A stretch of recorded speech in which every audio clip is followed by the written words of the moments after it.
Hello दोस्तों, मैं भंवर सिंह और आप सभी का मेरे सुरतंग चैनल पर स्वागत है। दोस्तों, गुजरात में भी एक से एक बढ़कर के पराक्रमी राजा हुए हैं, सत्यवादी राजा हुए हैं और बहुत ही प्रजा के हितैषी राजा हुए हैं, जिनको वहां की प्रजा आज भी याद करती है। उन्हीं में से एक थे लाखा फुलानी।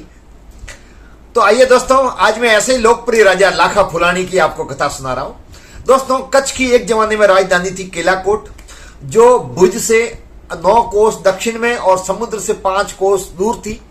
आज भी वहां पर खंडर है जो आप देख रहे हैं। और वो किसी जमाने में कच्छ की समृद्धिशाली राजधानी हुआ करती थी। वहां पर फूल जाडेजा राज करते थे, वहां का राजा थे जो लाखा के पिता थे। उनके नाम से पीछे ही लाखा फुलानी कहलाए। वहां पर जबरदस्त बरसात 2-3 साल से हो रही थी। धन धान के भंडार भरे पड़े थे। इसके कारण से महाजनों के वहां जो अनाज था, अनाज बिक नहीं रहा था।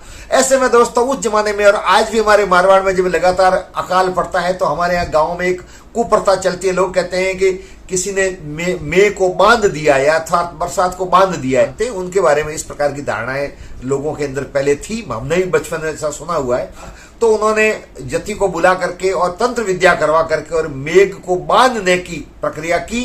उसके अनुसार एक हिरण को लाए, हिरण के सींग पर एक चिट्ठी लिख करके, मंत्र लिख करके और छोड़ दिया। और जब तक वो कागज भीगेगा नहीं, जब तक वो मंत्र नहीं भीगेगा, तब तक बारिश नहीं होगी, ऐसी मान्यता थी। और हिरण को छोड़ दिया। अब हिरण जंगल में चला गया। 1 साल अकाल पड़ा, दूसरे साल भी अकाल पड़ गया। अब लोगों के अनाज घर में जो रखे हुए थे वो समाप्त होने लग गए। पशु पक्षी भी परेशान होने लग गए और स्थिति बहुत खराब हो गई। लेकिन दोस्तों, कहते हैं ना कि ऐसी इस प्रकार की बातें छुपती नहीं है, तो अंतोगत्वा बात छुपी नहीं। और धीरे धीरे राजा फूल तक के कानों तक भी ये बात पहुंच गई कि महाजनों द्वारा मेघ को बंधवा दिया गया है, बांध दिया गया है, जिसके कारण से कच्छ के अंदर भयंकर अकाल पड़ा है। उन्होंने उस व्यापारी को बुला करके पूछा। एक बार तो उसने मना किया, लेकिन जब फूल ने सख्ती के साथ में पूछा तो उस महाजन ने कहा कि हाँ, हमने मेघ को बांधने की प्रक्रिया की है। बोले कैसे की है? उसने पूरा वृतांत सुनाया। हिरण के सींग पर तंत्र मंत्र लिख करके और बांध दिया है। वो हिरण कहाँ है? बोले इस पहाड़ी की चोटी के आसपास में वहां विचरण करता है। तो उसी समय लाखा फुलानी कुछ सैनिकों को लेकर के और हिरण के पीछे गया। हिरण भागता हुआ आगे गया और अंततः जाकर के और हिरण को पकड़ लिया। उस हिरण के सींग पर बंधी हुई जो पट्टी थी, बंधा हुआ जो कागज था जिसमें तंत्र मंत्र लिखा हुआ था, उसको जैसे ही खोला और खोलने के बाद में पानी के अंदर डुबोया। पानी के अंदर इधर तो डुबोना हुआ और इधर आसमान में घनघोर घटा छाई हुई थी। बारिश का ही समय था, बारिश हो नहीं रही थी। तो अचानक जबरदस्त मूसलाधार बारिश होने लग गई। उस बारिश के अंदर नदी नाले बहने लग गए। सिपाही कोई किधर गया, कोई किधर गया। लगातार हो रही मूसलाधार बारिश के कारण से घोड़ा भी भीग गया और फूल भी बुरी तरह से भीग गया। और फिर ठंडी हवा भी चल रही थी। ठंडी हवाओं के झोंकों के कारण से वो अचेत हो गया और उसका घोड़ा उसको लेकर के खेरली गांव पहुंच गया, जहां जमला अहिर रहता था। वहां पर पहुंचा और घोड़े पर अचेत देखा तो जमला बाहर आया। देखते वो समझ गया कि ये कोई न कोई राजा है। जमला अहिर ने फिर अपने आसपास के जो अहिर थे उनको सूचना दी। वो सभी आए, आकर के देखा तो पहचान गए कि ये तो कच्छ का राजा फूल है और इस हालत में ये यहाँ अचेत पड़ा है। अब जडेजा और अहिरों के बीच में पहले से ही दुश्मनी थी, तो उन्होंने सोचा कि यदि यहाँ पर ये मर गया तो हमारी दुश्मनी और बढ़ जाएगी। तब फिर वेद को बुलाया। वेद ने आकर के उनके नाड़ी को देखा। जब वेद ने ये कहा कि कोई कन्या इसके आलिंगन होकर के इसको रात भर अपने सीने से लगा करके रखेगी, तब जाकर के इनको होश आएगा। जयमला ने अपनी बड़ी बेटी सोनल को कहा कि बेटी, मैं तुझे आज्ञा देता हूं, तू इसके आलिंगन कर। कन्या ने कहा कि पिताजी, मुझे माफ करना, आपकी हर बात मैं मानती, लेकिन ये मैं स्वीकार नहीं कर सकती। मैं दोष की भागी नहीं बन सकती। मैं कुंवारी कन्या हूं और मैं ये पाप कभी स्वीकार नहीं करूंगी। तब फिर जयमला ने कहा कि फिर कैसे करेगी? बोले पिताजी, एक शर्त है, यदि इसकी मेरे साथ में शादी कर लो तो मैं पत्नी के रूप में इसको आलिंगन कर सकती हूँ, वरना कन्या के रूप में तो मैं इस रूप में कभी ये काम नहीं कर सकती। अब फिर क्या था? अचेत अवस्था में हस्त मिलाप किया गया, अग्नि जलाई गई और जयमला की बेटी सोनल और राजा फूल की शादी कर ली गई। शादी हो जाने के बाद में सोनल ने राजा फूल को आलिंगन करके और सीने से लगा करके रखा और तीसरे पहर को उनको होश आया। राजा फूल को खोली, आंख खोलते ही पूछा, कौन हो आप? तब फिर सोनल ने पूरा वृतांत सुनाया और कहा कि इस वक्त आप खेरली गांव में हो, मेरे पिताजी जयमला जी के यहाँ पर हो, अचेत अवस्था में यहाँ पर आए थे और वेद ने ये बताया था, उसके अनुसार फिर मैंने मना किया था, फिर मेरी आपके साथ में शादी हो गई, अब मैं आपकी पत्नी हूँ और मैंने आपको आलिंगन करके रखा है। उसके बाद में शेष रात रस रंग में डूबे रहे, दूसरे दिन भी वहां पर ठहरे और फिर एक रात और रुकने के बाद फिर जब राजा फूल वहां से प्रस्थान करने लग गए तो सोनल ने राजा फूल का हाथ पकड़ा और पकड़ के कहा कि आप तो जा रहे हो लेकिन मैं तो आपके पुत्र की मां बनने वाली हूं। फिर राजा फूल ने कहा कि कोई बात नहीं, अभी तो आप यहाँ रुको, उसके बाद मैं आपको बुलाऊंगा, वहां पर आप आ जाना। तो सोनल ने कहा कि फिर मैं वहां आऊंगी, आप कैसे पहचानोगे, आप मुकर जाओगे तो मुझे कुछ निशानी दो। तो राजा फूल ने हाथों की अंगूठी निकाली, अंगूठी निकाल करके निशानी के रूप में सोनल को दी और साथ ही साथ कुछ लेखनी लिख करके और निशानी उसको दी और उस आधार पर कहा कि ये निशानी है और जब भी तुम आओ तब ये मुझे सुपुर्द कर लेना। दोस्तों, 9 महीनों के बाद में एक पुत्र का जन्म हुआ जिसका नाम रखा गया लाखा और पिताजी का नाम फूल होने के कारण से लाखा फूलानी कहा गया। देखते ही देखते लाखा फूलानी 12 साल का बालक हो गया, बहुत ही बुद्धिमान था वो। तो सोनल को निशानी देकर के और राजा फूल तो वहां से प्रस्थान कर गए और कहा कि मैं तुझे बुलाऊंगा और जल्दी तुम्हें वहां पर केला काट में रानी बना करके रखूंगा। लेकिन वहां जाने के बाद में अपनी मानिती रानी जो धान थी और जो रानियां थी उसमें वो डूबे रहे, राज कार्य में डूबे रहे और भूल गए। इधर लाखा फूलानी 12 साल का किशोर हो गया, वो तो वैसे अवतारी पुरुष था, मेघ का अवतार था, कुशाग्र बुद्धि का, दद्दुधन में पारंगत, घुड़सवारी में पारंगत, आकर्षक व्यक्तित्व का धनी। उसने एक बार अपनी माता से पूछा कि माँ, हम जंगल में इस प्रकार से रह रहे हैं, आखिर हम है कौन, मेरे पिताजी कौन है? तो जो सोनल थी उसने पूरा वृतांत सुनाया और पूरा वृतांत सुनाने के बाद में कहा कि बेटा तुम कच्छ के राजा फूल के पुत्र हो। और फिर कहा कि माँ, तो हम यहाँ पर क्यों रह रहे, अब हमको वहां चलना चाहिए। तो माँ ने कहा कि नहीं, तेरे पिताजी जाते वक्त ये कह करके गए थे कि मैं तुम्हें बुलाने भेजूंगा, जब तक वो बुलाने स्वयं नहीं आएंगे तब तक बेटा मैं तो नहीं आऊंगी।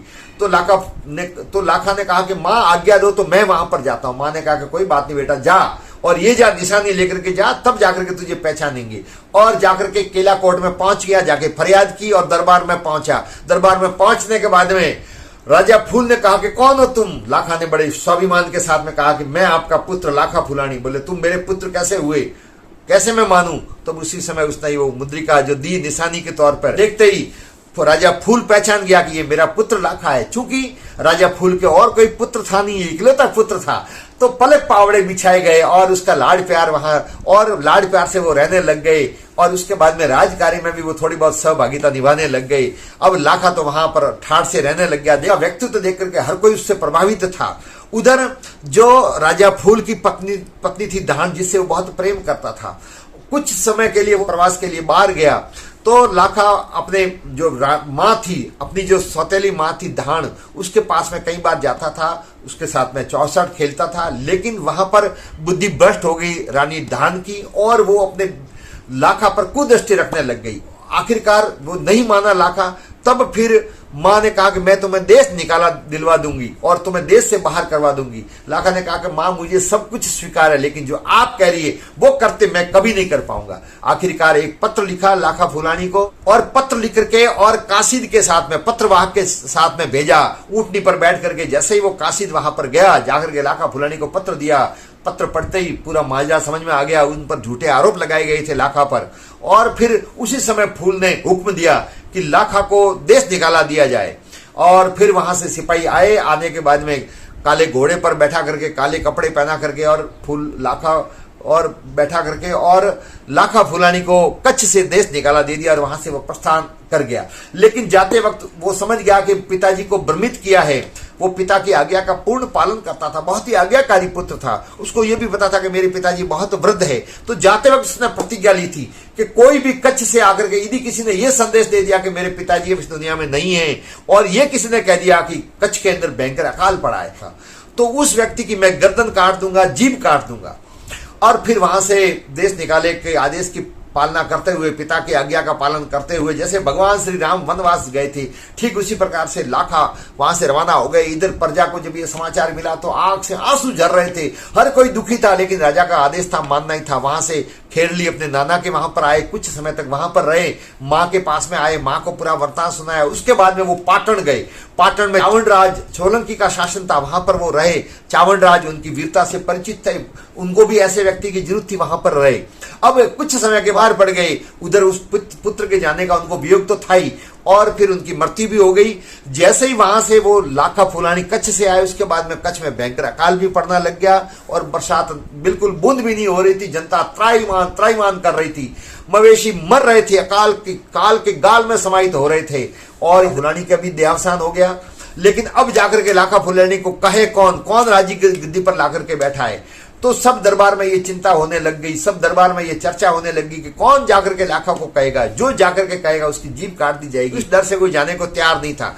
तो वहां पर दासी की एक पुत्री थी डाई डोमनी, जो बहुत ही कुशाग्र बुद्धि की थी, उसने आकर के कहा कि मैं जाऊंगी, भले मेरे प्राण चले जाए। अब डाई डोमनी वहां से चलती हुई सीधी जाती है लाखा फुलानी के पास में। लाखा फुलानी महलों पर बैठा होता है। वहां जाने के बाद में लाखा फुलानी की तरफ जाती है डाई डोमनी, तो लाखा फुलानी उसकी तरफ पीठ फेर लेता है, मुंह भी देखना पसंद नहीं करता, लेकिन वहां कच्छ से आने के कारण से उसको लाख पछाव भी देता है। तब डाई डोमनी वहां पर एक दोहा बोलती है, फूल सुगंधी वाड़ियां और माटी देख सिधान, तो बिन सुनी सिंदड़ी बल लाखा महाराण।